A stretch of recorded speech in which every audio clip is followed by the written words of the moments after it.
तो चलो जी बढ़ते हमारे अगले क्वेश्चन की तरफ, दैट इज एग्जांपल नंबर 5। ठीक है ना, क्या कह रहे हैं एग्जांपल नंबर 5? ठीक है, कह रहा है कि from a committee of 8 persons in how many ways can we choose a chairman and a vice chairman assuming one person cannot hold more than one position। है ना, देखो बड़ा ही इंटरेस्टिंग सा ये क्वेश्चन है। ठीक है ना, बहुत इंटरेस्टिंग सा क्वेश्चन है। और यहाँ पे हमें फिर से अरेंजमेंट करना है, मतलब परमुटेशन ही निकालना है ना, अरेंजमेंट ही करना है, मतलब परमुटेशन ही निकालना है। ठीक है, अब यहाँ पे आपको इस तरीके से अरेंजमेंट करना है जिसमें आपको 8 पर्सन दिए हुए है ना, एक कमेटी है ना, एक क्या है, कमेटी है जिसके अंदर 8 पर्सन 8 पर्सन से मतलब सभी के सभी कैसे होंगे, डिफरेंट होंगे, डिस्टिंक्ट होंगे। तो हमारे पास टोटल यहाँ पे 8 ऑब्जेक्ट्स हो गए है ना, इनको हम एज अ ऑब्जेक्ट्स जो है वो कंसीडर कर सकते हैं। ठीक है, पहली बात। दूसरी बात क्या कह रहे हैं यहाँ पे, हमें चेयरमैन एंड वाइस चेयरमैन हमें चूज करना है ना, क्या करना है हमें, चेयरमैन एंड वाइस चेयरमैन।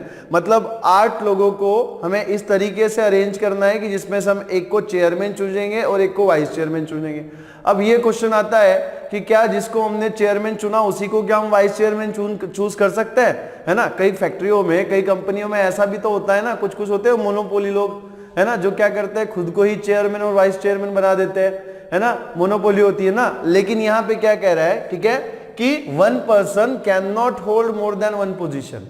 मतलब जिसको आपने चेयरमैन चूज कर लिया उसको आप वाइस चेयरमैन चूज नहीं कर सकते। इसका मतलब क्या है कि यहां पे रिपीटेशन अलाउड नहीं है। देखो बात समझने की कोशिश करो, कमिटी है, कमिटी के अंदर 8 पर्सन है और इन 8 लोगों को हम, ठीक है, इन 8 लोगों में से हमें चेयरमैन और वाइस चेयरमैन चुनने हैं। अब कितने प्रकार से हम लोग चुन सकते हैं ये हमें कैलकुलेट करना है, ये हमें बताना है कि कितने प्रकार से हम लोग 8 लोगों में से vice chairman, chairman and vice chairman के हम लोग अरेंजमेंट्स कर सकते हैं। ठीक है, और उसके लिए क्या बोला गया है कि 1 पर्सन जो है एट अ टाइम एक ही पोजीशन होल्ड करेगा। मतलब अगर आपको उसने चेयरमैन बना दिया तो उसको आप वाइस चेयरमैन नहीं बना सकते, और जिसको आपने वाइस चेयरमैन बना दिया उसको आप चेयरमैन नहीं बना सकते। बात क्लियर है? ठीक है,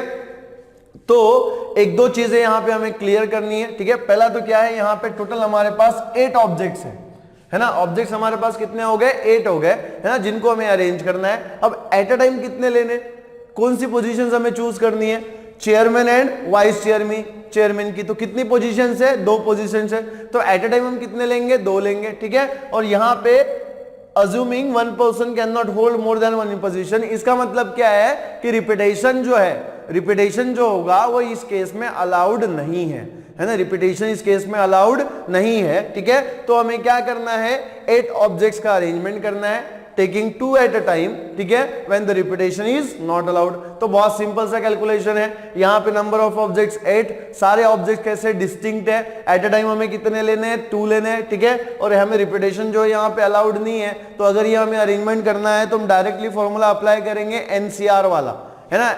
एनपीआर वाला, नॉट एनसीआर, एनपीआर वाला। ठीक है, तो एन यहां पे हमारे पास 8 है, एट अ टाइम हमें 2 लेने हैं, है ना, एक को हम लोग चेयरमैन बनाएंगे, एक को हम लोग वाइस चेयरमैन बनाएंगे। तो एट अ टाइम हम 2 पर्सन्स का सिलेक्शन करेंगे, है ना, एट अ टाइम हम 2 पर्सन्स का सिलेक्शन करेंगे। ठीक है, और हमें रिपीटेशन जो है अलाउड नहीं है, मतलब एक, ठीक है, अगर चेयरमैन हमने एक किसी पर्सन को चेयरमैन चूज कर लिया तो उसको हम लोग वाइस चेयरमैन के लिए कंसीडर नहीं कर सकते, या फिर जिसको हमने वाइस चेयरमैन चूज कर लिया उसको चेयरमैन के लिए हम लोग कंसीडर नहीं कर सकते, है ना, मतलब रिपीटेशन यहाँ पे अलाउड नहीं है। तो हमारे पास नंबर ऑफ 8 ऑब्जेक्ट्स है, 8 में से हमें एट अ टाइम 2 लेना है। ठीक है, ठीक है, एट अ टाइम हमें कितने लेने हैं, 2 लेने हैं, और रिपीटेशन अलाउड नहीं है। तो n की वैल्यू यहाँ पे 8 हो गई, r की वैल्यू यहाँ पे 2 हो गई, और हमारे पास फॉर्मूला है अरेंजमेंट वाला, दैट इज एनपीआर। एनपीआर में हम लोग पुट कर देंगे तो हमें क्या मिलेगा, नंबर ऑफ अरेंजमेंट्स मिलेंगे, मतलब कितने प्रकार से हम लोग वाइस पे, ठीक है, चेयरमैन एंड वाइस चेयरमैन को चूज कर सकते हैं या फिर उनके अरेंजमेंट्स कर सकते हैं। ठीक है, तो बहुत सिंपल सा इसका सोल्यूशन है, लिखिएगा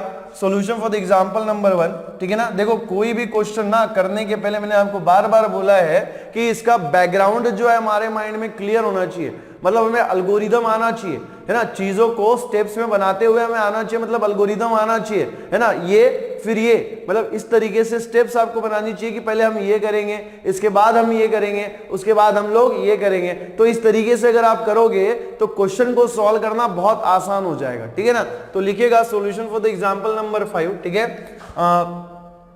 ठीक है, द पोजीशंस ऑफ, ठीक है, पोजीशंस ऑफ, यहां पे ऐसा लिखना, सिंस, ठीक है, सिंस, ठीक है ना, since one person can not hold, ठीक है, can not hold more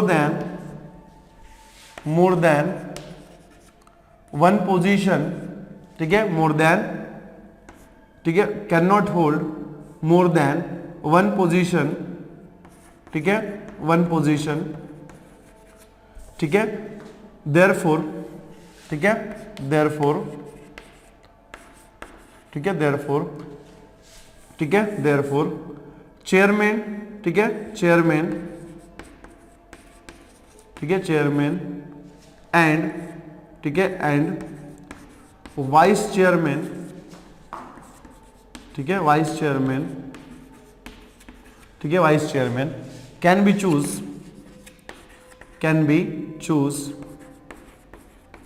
from 8 persons taking, ठीक है, taking 2 at a time, taking 2 at a time, ठीक है, एक समय पे हम कितने लोग ले सकते हैं, 2 लोग ले सकते हैं, ठीक है। देखो हमारे पास एक्चुअली 2 पोजीशंस है ना, जैसे कि मान लो एक हमारे पास ये चेयरमैन की पोजीशन है, ठीक है ना, एक हमारे पास ये चेयरमैन की पोजीशन है, ठीक है ना, और दूसरी हमारे पास वाइस चेयरमैन की पोजीशन है, ठीक है, क्या है, वाइस चेयरमैन। तो यहाँ पे हम कितने प्रकार से सिलेक्शन कर सकते हैं, यहाँ पे हम लोग कितने प्रकार से सिलेक्शन कर सकते हैं, एट अ टाइम हमें कितने लोग लेने हैं, 2 लोग लेने हैं, ऑब्जेक्ट्स हमारे पास कितने हैं, 8, so this can be done, कितने प्रकार से हम इसको कर सकते हैं, 8p2 वेज, है ना, कितने प्रकार से हम इसको सिलेक्ट कर सकते हैं या फिर अरेंज कर सकते हैं 8p2 वेज में, ठीक है ना। सो ऐसे लिखिएगा, दिस कैन बी डन, ठीक है, this can be done, this can be done in, ठीक है, this can be done in 8p2 ways, ठीक है, this can be done in 8p2 ways. So therefore, ठीक है, देयरफॉर रिक्वायर्ड, ठीक है, रिक्वायर्ड, ठीक है, required number of arrangements, required number of arrangements is equals to, ठीक है ना, इज इक्वल्स टू कितना हो जाएगा, 8p2, है ना, कितना हो जाएगा, 8p2। Now what is 8p2, 8p2 का हमारे पास फॉर्मूला है ना, हमारे पास NPR वाला फॉर्मूला है ना, NPR इज इक्वल्स टू क्या होता है, n factorial by n minus r factorial, है ना, n factorial by n minus r factorial, ठीक है। और ये फॉर्मूला कब एप्लीकेबल है, कब एप्लीकेबल है, जब ऑब्जेक्ट्स जो है वो आपके कैसे डिस्टिंक्ट है ना, ऑब्जेक्ट्स आपके कैसे होने चाहिए, डिस्टिंक्ट होने चाहिए। और दूसरी बात क्या है कि रिपीटेशन जो है अलाउड नहीं होना चाहिए, तो यहाँ पे रिपीटेशन भी अलाउड नहीं है और ऑब्जेक्ट भी डिस्टिंक्ट है, तो ये फॉर्मूला आप अप्लाई कर सकते हैं, ठीक है ना। तो यहाँ पे देखो n की वैल्यू कितनी है हमारी 8, r की वैल्यू कितनी है 2, तो कितना हो जाएगा 8 फैक्टोरियल बाय 8 माइनस 6 2 फैक्टोरियल, है ना, 8 factorial by 8 minus 2 factorial. So this is 8 factorial by 8 minus 2 कितना होना चाहिए, 6 फैक्टोरियल। और हमारे पास अगेन एक फॉर्मूला है ना, आगे हमारे पास अगेन एक फॉर्मूला है कि n फैक्टोरियल को हम क्या लिख सकते हैं, n into n minus 1 factorial. इसी को आप कैसे लिख सकते हो, n into n minus 1 into n minus 2 factorial, ठीक है। तो वैसे ही 8 फैक्टोरियल को हम क्या लिख सकते हैं, क्या लिख सकते हैं, 8 into 7 into what 6 factorial divided by what 6 factorial, 6 factorial यहाँ पे निकल जाएगा। और 8 इंटू 7 कितना होता है 56, है ना, कितना होता है 56, ठीक है। So these are the arrangements, है ना। तो 56 वेज में हम लोग 8 लोगों की कमिटी में से चेयरमैन या फिर वाइस चेयरमैन की पोजीशंस चूज कर सकते हैं, ठीक है। क्या मेरी बात क्लियर है, ठीक है। 8 लोगों की कमिटी में से हम चेयरमैन एंड वाइस चेयरमैन कितनी बार चूज कर सकते हैं, कितने बार अरेंज कर सकते हैं, 56 अरेंजमेंट्स आप यहाँ पे कर सकते हो, ठीक है ना। तो लिखिएगा सॉल्यूशन। तो चलो जी बढ़ते हैं हमारे अगले क्वेश्चन की तरफ, दैट इज एग्जांपल नंबर 6। क्या कह रहा है example number 6, find n if n-1 p3 के रेशियो में क्या है, np4 is equal to 1/n ratio, ठीक है ना। रेशियो के फॉर्म में आपको दिया हुआ, देखो इसी को आप कैसे लिख सकते हैं, बहुत सिंपल सा एक्सप्रेशन है, इसको हमें इवैल्यूएट करके n की वैल्यू निकालनी है, ठीक है। तो लिखिएगा solution for the example number 6 solution, ठीक है। सबसे पहले हम लोग जो गिवन दिया हुआ उसको नोट कर लेंगे, ठीक है। गिवन क्या दिया हुआ है हमें यहाँ पे, n-1 p3, ठीक है, रेशियो np4, ठीक है, np4। और यहाँ पे आपको क्या दिया हुआ है, 1/n, है ना, रेशियो 1/n। इसी को आप कैसे लिख सकते हो, ठीक है ना, इसी को आप कैसे लिख सकते हो, ठीक है, n-1 p3, है ना, n-1 p3, ठीक है, बाय क्या हो जाएगा यहाँ पे np4, और यहाँ पे इज इक्वल टू कितना होना चाहिए 1/9, है ना, इज इक्वल टू कितना होना चाहिए 1/9। इसी को देखो हम कैसे लिख सकते हैं, ठीक है ना, इसी को हम कैसे लिख सकते हैं np4 बाय n-1 p3, ठीक है, के बराबर में आप क्या लिख सकते हो 9/1, है ना, क्या लिख सकते हो 9/1 के इसमें, ठीक है। तो देखो इसको अगर आप इवैल्यूएट करोगे, है ना, तो देखो क्या मिलेगा, हमारे पास ना एनपीआर वाला फॉर्मूला है, ठीक है, हमारे पास एनपीआर वाला फॉर्मूला है कि एनपीआर इज इक्वल टू क्या होता है n factorial by n-1 factorial और n-r फैक्टोरियल, ठीक है। देखो सिंबॉलिज्म मैंने यहाँ पे चेंज कर दिया, आप इसको और इसको आप ऐसा भी लिख सकते हो n factorial by n-r factorial, ठीक है, ऐसा लिखो या फिर ऐसा लिखो, दोनों एक ही बात है, ठीक है ना, दोनों एक ही बात है, ठीक है, सिर्फ सिंबल लिखने का तरीका अलग है। तो जैसे np4 है ना यहाँ पे, तो np4 को बेटा मैं क्या लिख सकता हूँ, ठीक है, जैसे मैं npr को क्या लिख सकता हूँ n factorial by n-r factorial, तो वैसे ही मैं np4 को क्या लिख सकता हूँ n फैक्टोरियल, है ना, n फैक्टोरियल बाय क्या लिख सकता हूँ मैं n-4 फैक्टोरियल, है ना, n-4 फैक्टोरियल डिवाइडेड बाय, ठीक है, डिवाइडेड बाय, यहाँ पे देखो n-1 p3 ओनली डिफरेंस क्या है, n की जगह पे आपको n-1 दिख रहा है, ठीक है ना, n की जगह पे आपको यहाँ पे क्या दिख रहा है n-1 दिख रहा है, तो n-1 p3 को मैं क्या लिख सकता हूँ n-1 फैक्टोरियल डिवाइडेड बाय क्या हो जाएगा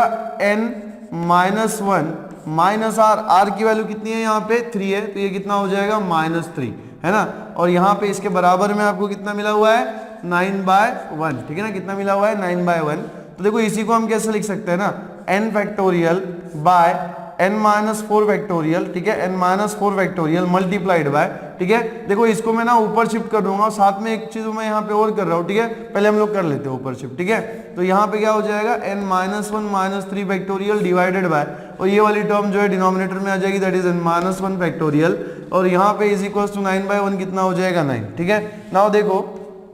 ठीक है, नाउ देखो यहाँ पे ये आपका n फैक्टोरियल जो है वो यहाँ पे एज इट इज है, ठीक है, और यहाँ पे ये n-4 फैक्टोरियल भी हमारा एज इट इज है मल्टीप्लाइड बाय, ये देखो n-1 -3 कितना हो जाएगा n-4 फैक्टोरियल, और देखो डिनोमिनेटर में जो n-1 फैक्टोरियल दिख रहा है ना, देखो हमारे पास ना एक फॉर्मूला है, that is n factorial can also be written as, ठीक है ना, n factorial can also be written as n-1 factorial, है ना, n फैक्टोरियल को हम क्या लिख सकते हैं n-1 फैक्टोरियल लिख सकते हैं, sorry n into n-1 factorial, है ना, n इंटू n-1 फैक्टोरियल के फॉर्म में हम इसको लिख सकते हैं। तो देखो यहाँ पे n-1 फैक्टोरियल है ना, तो अगर मैं n की जगह पे n-1 रख दूं, देखो क्या मिलेगा, ठीक है ना, n-1 फैक्टोरियल, इसी को मैं क्या लिख सकता हूँ n-1, है ना, मल्टीप्लाइड बाय, और n की जगह पे अगर आप n-1 लिख दोगे तो क्या होगा n-1 फैक्टोरियल, ये तो थोड़ा चेंज करने में हमें दिक्कत आ जाएगी, या फिर एक काम कर सकते हैं, इसको हम लोग हटा देते हैं, है ना, इसको हम लोग हटा देते हैं, या तो फिर, ठीक है, यही वाला फॉर्मूला हम यूज करेंगे, ठीक है ना, यही वाला फॉर्मूला हम यहाँ पे यूज करेंगे, कौन सा वाला, n फैक्टोरियल का मतलब क्या होता है n इंटू n-1 फैक्टोरियल, तो देखो यहाँ पे n फैक्टोरियल है ना, इसको हम चेंज नहीं करेंगे, इसको हम एज इट इज रहने देते हैं, ठीक है, इसको हम यहाँ पे एज इट इज रहने देते हैं, और इसके बराबर में जो यहाँ पे n हो जाएगा, ठीक है, सो दिस विल इम्प्लाइज, है ना, यहाँ पे देखो ये n फैक्टोरियल है, n फैक्टोरियल को आप क्या लिख सकते हो n इंटू n-1 फैक्टोरियल, तो ये हो जाएगा n into n-1 factorial divided bye, ये देखो n-4 फैक्टोरियल, n-4 फैक्टोरियल यहाँ से हट जाएगा, तो इसके डिनोमिनेटर में आएगा 1 मल्टीप्लाइड बाय, और इसके डिनोमिनेटर में आना चाहिए 1 बाय n-1 फैक्टोरियल, इसके बराबर में कितना आ जाएगा n। तो ये देखो यहाँ पे ये n-1 फैक्टोरियल, n-1 फैक्टोरियल यहाँ से उड़ जाएगा, तो आपको क्या मिलेगा n इंटू 1 कितना हो जाएगा n is equals to 9। So n की जो वैल्यू है वो आपको यहाँ पे कितने मिल रही है 9 मिल रही है, ठीक है ना। हमने क्या किया था, हम इसको कोशिश करने की जरूरत, ठीक है, हम इसको कोशिश मतलब कन्वर्ट करने की कोशिश कर रहे थे, लेकिन इसको कन्वर्ट करके कोई मतलब नहीं है, है ना, इसको कन्वर्ट कर दिया जाता तो ये क्या मिलता है n-1 इंटू n-2 फैक्टोरियल, लेकिन यहाँ पे क्या है n फैक्टोरियल है ना, और हमें क्या निकालना था, यहाँ पे n निकालना था, तो हमने क्या किया n फैक्टोरियल को n इंटू n-1 फैक्टोरियल निकाल लिया, तो इससे हमें दो चीजें मिल गई, एक तो हमें n मिल गया, और साथ में जो n-1 फैक्टोरियल था वो यहाँ पे डिनोमिनेटर में ऑलरेडी है, तो वो उसके साथ क्या हो गया, कैंसिल हो गया, तो जो रिक्वायर्ड वैल्यू थी n की वो हमें यहाँ पे मिल गई, ठीक है। तो इस तरीके से जो है वो आप इसको लिख सकते हो, लिखेगा। तो चलिए बच्चों बढ़ते हैं हमारे अगले एग्जांपल की तरफ, दैट इज एग्जांपल नंबर 7। ठीक है ना, क्या कह रहे हैं एग्जांपल नंबर 7, कह रहे हैं कि find R if question number 1 में आपको दिया हुआ है 5pr is equal to 2 multiplied by 6pr minus 1, और क्वेश्चन नंबर 2 आपको क्या दिया हुआ है 5pr के बराबर में आपको क्या कह रहा है 6pr माइनस 1, है ना, क्या कह रहा है 6pr, ठीक है 6pr माइनस 1। ठीक है, तो क्वेश्चन नंबर 1 और क्वेश्चन नंबर 2 को हम सेपरेटली सॉल्व करेंगे। ठीक है, और हमें किसकी वैल्यू निकालनी है, किसकी वैल्यू निकालनी है, r की वैल्यू निकालनी है। ठीक है, तो हमारे पास फॉर्मूलेज है, उन फॉर्मूलोज का यूज करके हम इस एक्सप्रेशन को इवैल्यूएट करेंगे, और इवैल्यूएट करके हम लोग क्या करेंगे r की वैल्यू निकालेंगे। ठीक है ना, तो लिखिएगा solution for the example number 7, solution for the example number 7। सबसे पहले जो गिवन दिया हुआ उसको हम लोग नोट कर लेंगे। गिवन क्या दिया हुआ है यहाँ पे 5pr के बराबर में आपको क्या दिया हुआ है 2 6pr माइनस 1। अब देखो हमारे पास ना यहाँ पे एक फॉर्मूला है, ठीक है, क्या फॉर्मूला है, npr इज इक्वल टू क्या होता है n factorial by n minus r factorial, है ना, n factorial by n minus r factorial. Again symbol मैंने यहाँ पे अलग यूज किया, आप वो वाला सिंबल भी यूज कर सकते हो n फैक्टोरियल वाला, या फिर ये भी यूज कर सकते हो, कोई दिक्कत वाली बात नहीं है। ठीक है, दोनों का मतलब जो है वो एक ही है। ठीक है ना, तो जैसे npr की वैल्यू होती है n factorial by n minus r factorial, तो वैसे ही ये जो आपको npr दिख रहा है ना, ये जो आपको 5pr दिख रहा है, ओनली डिफरेंस क्या है, n की जगह पे आपको 5 दिख रहा है ना, n की जगह पे यहाँ पे क्या है 5 है। तो अकॉर्डिंग टू दिस फॉर्मूला इसको हम क्या लिख सकते हैं 5 फैक्टोरियल, ठीक है ना, 5 factorial divided bye n minus r factorial, मतलब व्हाट, n की वैल्यू हमारे पास कितनी है 5, तो ये कितना हो जाएगा 5 माइनस r फैक्टोरियल के बराबर में क्या है यहाँ पे 6pr माइनस 1। अगेन 6 n की वैल्यू कितनी है हमारी यहाँ पे 6 है, तो ये हो जाएगा 6 फैक्टोरियल बाय, ठीक है 6 फैक्टोरियल बाय 6 माइनस, ठीक है 6 माइनस, ठीक है 6 माइनस, देखो यहाँ पे r की जगह पे आपको क्या दिख रहा है r माइनस 1, तो ये कितना हो जाएगा 6 माइनस r माइनस 1, है ना, 6 माइनस r माइनस 1 फैक्टोरियल। ठीक है, देखो इसको थोड़ा हमें ध्यान से इवैल्यूएट करना है, तो ये हो जाएगा आपका 5 फैक्टोरियल डिवाइडेड बाय ये 5 माइनस r फैक्टोरियल को तो फिलहाल हम यहाँ पे एज इट इज रखेंगे, और यहाँ पे 2 मल्टीप्लाइड बाय ये जो 6 फैक्टोरियल है इसको भी फिलहाल हम एज इट इज रखेंगे, एंड डिवाइडेड बाय यहाँ पे देखो माइनस साइन से आप अंदर मल्टीप्लाई करो, माइनस साइन से अगर आप अंदर मल्टीप्लाई कर लेते हो तो देखो आपको क्या मिलेगा, r इंटू माइनस कितना हो जाएगा यहाँ पे 6 minus r, minus into minus 1 कितना हो जाएगा प्लस 1, है ना, कितना हो जाएगा प्लस 1 हो जाएगा। तो इसी को आप क्या लिख पाओगे 5 फैक्टोरियल डिवाइडेड बाय, ठीक है, divided by 5 minus r factorial के बराबर में क्या होना चाहिए 2 इंटू, ठीक है 2 इंटू 6 फैक्टोरियल डिवाइडेड बाय, ठीक है ना, 6 फैक्टोरियल डिवाइडेड बाय, देखो 6 माइनस r प्लस 1, तो 6 प्लस 1 कितना हो जाएगा यहाँ पे 7 हो जाएगा, तो क्या मिलेगा 7 माइनस r फैक्टोरियल, है ना, क्या मिलेगा 7 माइनस r फैक्टोरियल। देखो इसी को हम कैसे लिख सकते हैं ना, यहाँ पे देखो सबसे बड़ा फैक्टोरियल क्या है 7 माइनस r फैक्टोरियल, छोटा फैक्टोरियल क्या है 5 माइनस r फैक्टोरियल। ठीक है, तो इसको मैं एज इट इज रखूंगा, ठीक है, और इन दोनों को इसको इवैल्यूएट को इसको रिड्यूस करने की कोशिश करूंगा, ठीक है 5 माइनस r फैक्टोरियल के फॉर्म में। देखते हैं हम लोग कर सकते हैं कि नहीं कर सकते। तो देखो हमारे पास ना ये फॉर्मूला है कि n फैक्टोरियल को हम क्या लिख सकते हैं n माइनस, ठीक है, n फैक्टोरियल को हम क्या लिख सकते हैं n into n minus 1 factorial, है ना, क्या लिख सकते हैं n इंटू n माइनस 1। इस बात को समझने की आप कोशिश कीजिएगा, ठीक है, इस बात को आप समझने की कोशिश कीजिएगा कि जैसे हम n फैक्टोरियल को क्या लिख सकते हैं n into n minus 1 factorial लिख सकते हैं, तो वैसे ही यहाँ पे आप देखो अगर आपको यहाँ पे 5 फैक्टोरियल दिया हुआ है और ये डिनोमिनेटर में 5 माइनस r फैक्टोरियल को भी हम यहाँ पे एज इट इज रखेंगे, इसको हम नहीं छेड़ेंगे फिलहाल के लिए, इसको हम छेड़ने वाले नहीं है, और ये जो 2 है इसको भी हम डिस्टर्ब नहीं करेंगे, इसको भी एज इट इज रखेंगे, और यहाँ पे ये जो 6 फैक्टोरियल है वो भी हमारा एज इट इज है। नाउ यहाँ पे देखो कि 7 माइनस r फैक्टोरियल को जैसे मैं n फैक्टोरियल को क्या लिख सकता हूँ n multiplied by n minus 1 factorial, तो ओनली डिफरेंस क्या है कि यहाँ पे n की जगह पे आपको 7 माइनस r दिख रहा है। आप अज्यूम करके चलो कि अगर मैं n की जगह पे n माइनस r रख देता हूं, है ना, अगर मैं n की जगह पे सॉरी n माइनस r नहीं 7 माइनस r, अगर मैं n की जगह पे 7 माइनस r रख दूं तो मुझे क्या मिलेगा, जैसे n फैक्टोरियल को मैं क्या लिख सकता हूं n into n minus 1 factorial. ठीक है ना, बात क्लियर है, यहां तक बात क्लियर है कि n फैक्टोरियल को हम क्या लिख सकते हैं n into n minus 1 factorial लिखते हैं। अब समझने की कोशिश कीजिएगा कि अगर मैं n की जगह पे 7 माइनस r लिख दूं,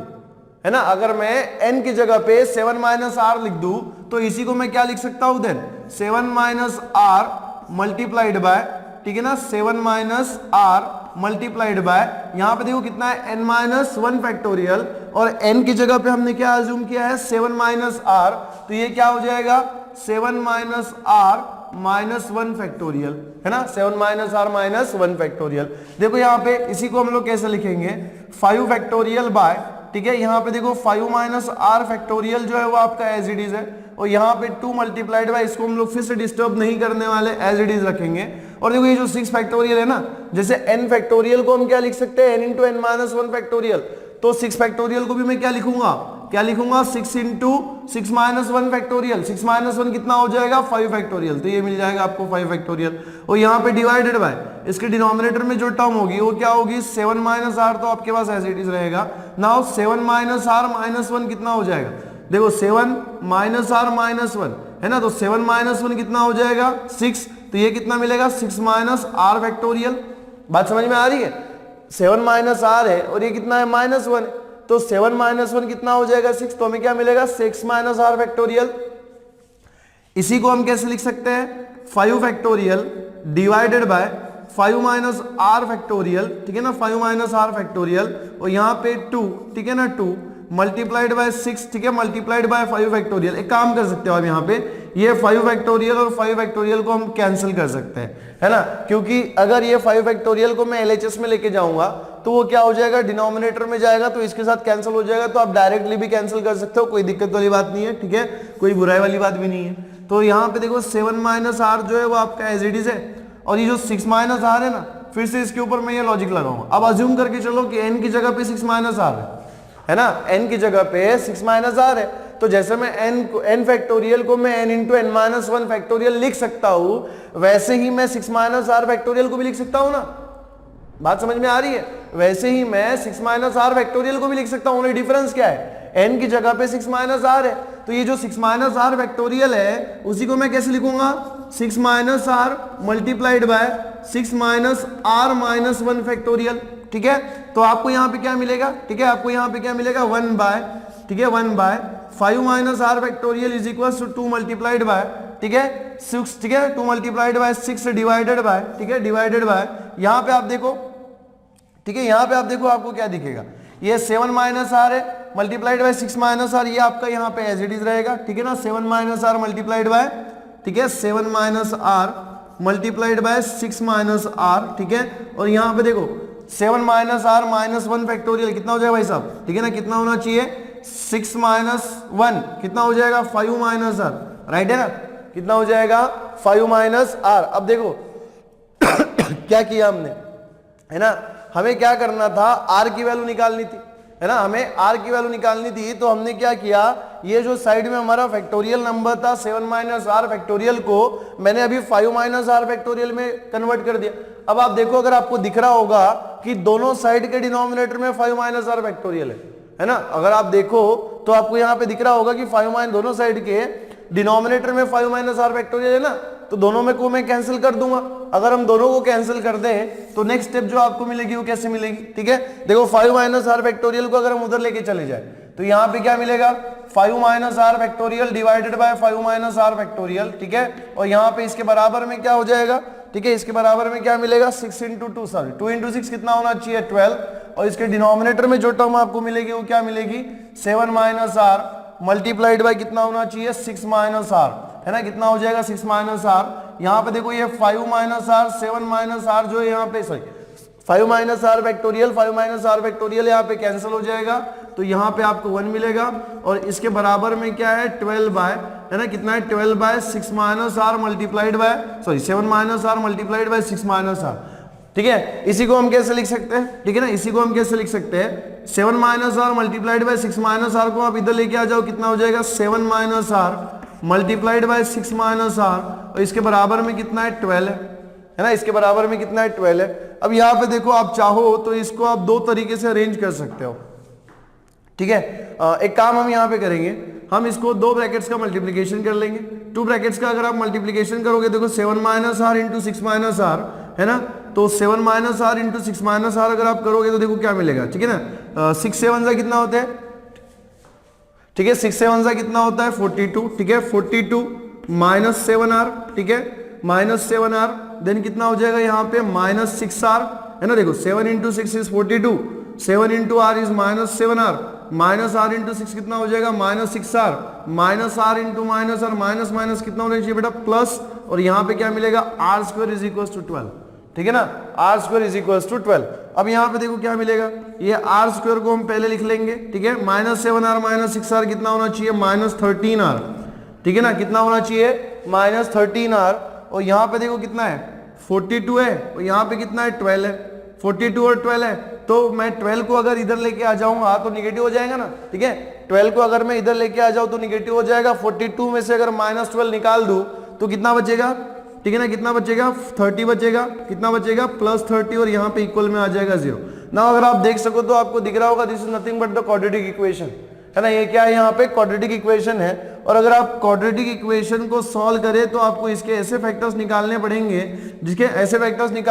जिसका मल्टीप्लीकेशन जो है वो 30 आता है और एडिशन जो है वो माइनस 13 आता है, ठीक है ना। बहुत सिंपल है, minus 10 into minus 3, minus 10 into minus 3 अगर आप करोगे भाई साहब तो आपको क्या मिलेगा माइनस 10 इंटू माइनस 3 प्लस 30, और माइनस 10 माइनस 3 को अगर आप ऐड करोगे तो आपको कितना मिलेगा माइनस 13 मिलेगा, ठीक है। तो यहाँ पे देखो ये आर स्क्वायर माइनस 13r में से अगर आप r कॉमन निकाल दोगे तो ब्रैकेट में क्या मिलेगा r माइनस 13, और यहाँ पे देखो प्लस, ठीक है ना, प्लस सॉरी यहाँ से इसको मैं ठीक है फैक्टराइज करना है, आर स्क्वायर माइनस 13r को हम कैसे लिखेंगे माइनस 10, ठीक है ना, कैसे लिखेंगे माइनस 10, और यहाँ पे r माइनस यहाँ पे क्या मिलेगा माइनस 3r, है ना, minus 3r plus 30 is equal to 0। देखो इसी को आप कैसे लिख सकते हो, आर स्क्वायर माइनस 10r में से अगर आप r निकाल लो यहाँ से बाहर, है ना, अगर आप r निकाल लो यहाँ से बाहर तो आपको क्या मिलेगा r माइनस 10, और यहाँ से अगर आप माइनस 3 बाहर निकाल लो तो कितना मिलेगा अगेन r माइनस 10, और इसके ब्रैकेट में इज इक्वल टू में आ जाएगा 0, ठीक है। यहाँ पे देखो r multiplied by r minus 10 minus 3 multiplied by r minus 10, तो दोनों इसमें कॉमन क्या है r माइनस 10, तो यहां से अगर हम r माइनस 10 को कॉमन ले ले तो ब्रैकेट में आपको यहाँ पे क्या मिलेगा r माइनस 3, और इसके बराबर में कितना हो जाएगा 0। बहुत सिंपल है, एज सिंपल इज दैट, ठीक है ना। यहाँ पे देखो अब हमें ये पता है कि दो टर्म्स का मल्टीप्लीकेशन जो है ना, दो एलिमेंट्स का मल्टीप्लीकेशन जो है वो 0 तभी होता है जब उसमें से कोई एक जो 0 आइदर a0 और b0, है ना। दो टर्म्स का, दो एलिमेंट्स का प्रोडक्ट 0 कब होगा, जब उनमें से कोई तो भी एक एलिमेंट 0 होना चाहिए ना। तो r minus 10 into R minus 3 is equal to 0 बोल रहा है, इसका मतलब क्या है कि इसमें से कोई तो भी एक टर्म जो है वो 0 है, तो इसको हम लोग ऐसे कंसिडर कर सकते हैं r minus 10 is equal to 0 और r minus 3 is equal to 0, है ना। हमें पता तो नहीं है ना कि कौन सी टर्म 0 होगी, हम अज्यूम कर रहे हैं एक तो ये 0 होगी या तो फिर ये 0 होगी, और इसी का मतलब क्या हो गया कि r इज इक्वल टू कितना आएगा 10, और यहाँ पे r इज इक्वल टू कितना आ जाएगा 3, सो दो r की जो वैल्यू है वो आपको मिलेगी 310, r की जो वैल्यू आपको कितनी मिलेगी यहाँ पे 310 मिलेगी, यही हमें निकालना था द वैल्यू ऑफ r। तो क्वेश्चन नंबर 1 के लिए हमारी जो r की वैल्यू मिली है वो कितनी मिली है 3 and 10, ठीक है, लिखिएगा। तो चलो जी, ठीक है, r की तो वैल्यू हमें मिल गई, r is equal to 3 and 10, है ना। अब हमारे मन में ये क्वेश्चन है कि क्या हम r की दोनों वैल्यू एक्सेप्ट कर सकते हैं या फिर r की एक वैल्यू एक्सेप्ट करेंगे ना, दोनों भी कर सकते हैं, एक भी कर सकते हैं, लेकिन हमारे पास एक कंडीशन होनी चाहिए। देखो यहाँ पे जो क्वेश्चन आपको दिया हुआ है ना, यहाँ पे इसमें नंबर ऑफ ऑब्जेक्ट्स 5 है और इसमें नंबर ऑफ ऑब्जेक्ट 6 है ना, नंबर ऑफ ऑब्जेक्ट्स 5 है और नंबर ऑफ ऑब्जेक्ट्स कितने हैं 6 है ना। तो अगर मान लो कि मैं यहाँ पे r की वैल्यू 10 रख दूं, है ना, r की वैल्यू अगर मैं 10 रख दूं npr के फॉर्मूले में, है ना, यहाँ पे n जो है हमारे पास 5 है और r की वैल्यू अगर मैं 10 रख दूं तो कितना हो जाएगा 5p2,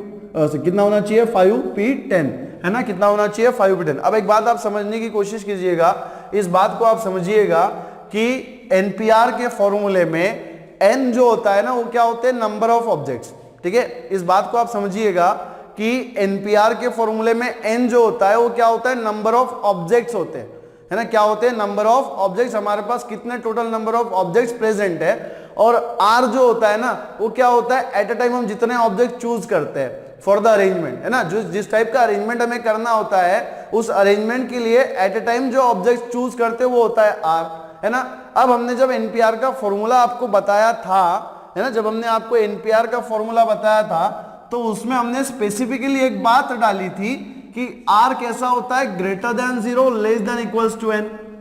आर कैसा होता है, greater than 0 less than equals to n। मतलब आर जो है ना, एट ए टाइम आप जितने ऑब्जेक्ट सिलेक्ट कर सकते हो, एट ए टाइम आप जितने ऑब्जेक्ट सिलेक्ट कर सकते हो वो नंबर ऑफ ऑब्जेक्ट से ज्यादा नहीं हो सकते, एक तो उससे कम होंगे या तो फिर उसके बराबर में होंगे, है ना। इस बात को आप समझिए, ठीक है, इस बात को आप समझिए कि जब आप नंबर ऑफ ऑब्जेक्ट्स चूज करते हैं एट अ टाइम, वो कितने होने चाहिए, एक तो टोटल नंबर ऑफ ऑब्जेक्ट से कम होने चाहिए, लेस होने चाहिए, और 0 से बड़े होने चाहिए, या तो फिर क्या होना चाहिए,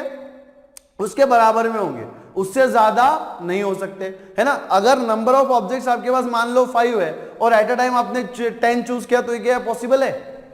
क्या ये पॉसिबल है कि नंबर ऑफ ऑब्जेक्ट्स आपके पास 5 है और एट अ टाइम आप 10 चूज करो, ऐसा तो पॉसिबल नहीं होगा, है ना, ऐसा पॉसिबल नहीं होता है ना। तो इसी कॉन्सेप्ट का यूज करके हम लोग हमारी आर की वैल्यू क्लियर करेंगे कि क्या हम आर की दोनों वैल्यू लेंगे या फिर इसमें से कोई एक वैल्यू चूज करेंगे, ठीक है। इसी कॉन्सेप्ट के आधार पर, है ना, इसी कॉन्सेप्ट के आधार पर हम लोग ये डिसाइड करेंगे कि क्या हम आर की दोनों वैल्यू ले सकते हैं या तो फिर आर की इसमें से कोई एक वैल्यू चूज करेंगे, ठीक है ना, कोई एक वैल्यू चूज करेंगे। तो जैसे कि हमने आपको बताया कि आर की जो वैल्यू है वो ग्रेटर देन 0 होनी चाहिए और less than equals to n होनी चाहिए। मतलब जो नंबर ऑफ ऑब्जेक्ट हो सकते हैं, नंबर ऑफ ऑब्जेक्ट होंगे, उनसे आर की वैल्यू कम होनी चाहिए या तो फिर क्या होनी चाहिए, ज्यादा होनी चाहिए। मान लो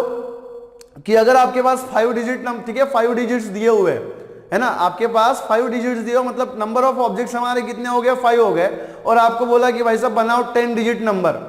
तो अगर आपके पास 5 डिजिट है तो क्या आप 5 डिजिट से एट अ टाइम 10 नंबर, ठीक है, 10 डिजिट नंबर बना पाओगे, नहीं बना पाएंगे, है ना। नंबर ऑफ ऑब्जेक्ट से ज्यादा एट अ टाइम नंबर्स हम लोग नहीं ले सकते ना, क्योंकि यहीं पे स्टेट कर रहा है, उसके डेफिनेशन में स्टेट कर रहा था एनपीआर के फॉर्मूले में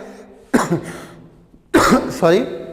कि r की जो वैल्यू है वो 0 से बड़ी होगी और n से लेस या फिर उसके बराबर में होगी। लेकिन यहाँ पे हमें r की वैल्यू 10 मिल रही है और यहाँ पे n की वैल्यू एक तो 5 है और एक तो 6 है, ठीक है, एक तो 5 है या तो फिर क्या है, 6 है। अब हम चूज क्या करेंगे, देखो मैंने यहाँ पे लिखा है 5p10, बट 510 का यहाँ पे कोई मतलब है, 5p10 का यहाँ पे कोई मतलब है, क्योंकि नंबर ऑफ ऑब्जेक्ट्स हमारे कितने हैं, 5 है, और एट अ टाइम हमने कितने चूज किए, 10 चूज किए। सो अगर नंबर ऑफ ऑब्जेक्ट्स 5 है तो एट अ टाइम 10 चूज करना पॉसिबल है, बिल्कुल नहीं है। अरेंजमेंट हम लोग कर पाएंगे क्या, नहीं कर पाएंगे। तो ये जो सिलेक्शन है ना 5p10, ये जो अरेंजमेंट है ये मीनिंगलेस है, ठीक है। 5p10 ये जो अरेंजमेंट आपको दिख रही है ऊपर, अगर आपको दिख रहा होगा तो आप देख सकते हो, मैंने यहाँ पे लिखा हुआ है 5p10 जो ये अरेंजमेंट है ना भाई साहब, ये कैसी है, मीनिंगलेस है, इसका कोई मतलब नहीं है ना, कैसा है, मीनिंगलेस है। इसका मतलब क्या है कि r की वैल्यू 10 रख के कोई मतलब नहीं है, कोई मीनिंग नहीं निकलेगा। r की वैल्यू 10 रख के कोई मतलब नहीं है, कोई मीनिंग नहीं निकलेगा। और हम तो अपने मतलब की बात करते हैं ना, तो हमारा मतलब किस में है फिर, r इज इक्वल्स टू 3 में, ठीक है, हमारा मतलब किस में होगा, r इज इक्वल्स टू 3 में। तो यहां पे आप ऐसा लिख देना, सिंस, ठीक है, since in NPR r is greater than 0 less than equals to n, ठीक है, so less than equals to n, so therefore 5p10 is meaningless, 5p10 is meaningless, है ना, 5p10 is meaningless। और अगर ये meaningless है मतलब r की वैल्यू हम 10 नहीं ले सकते, तो therefore हम r की वैल्यू कितनी यूज करेंगे, 3 यूज करेंगे, that will be your final answer. इसको आप ब्लॉक कर सकते हो, ठीक है ना, इसको आप यहां पे लॉक कर सकते हो। r इज इक्वल टू 3 आपका एकदम करेक्ट आंसर है, जीत गए आप, ठीक है, लिखिएगा।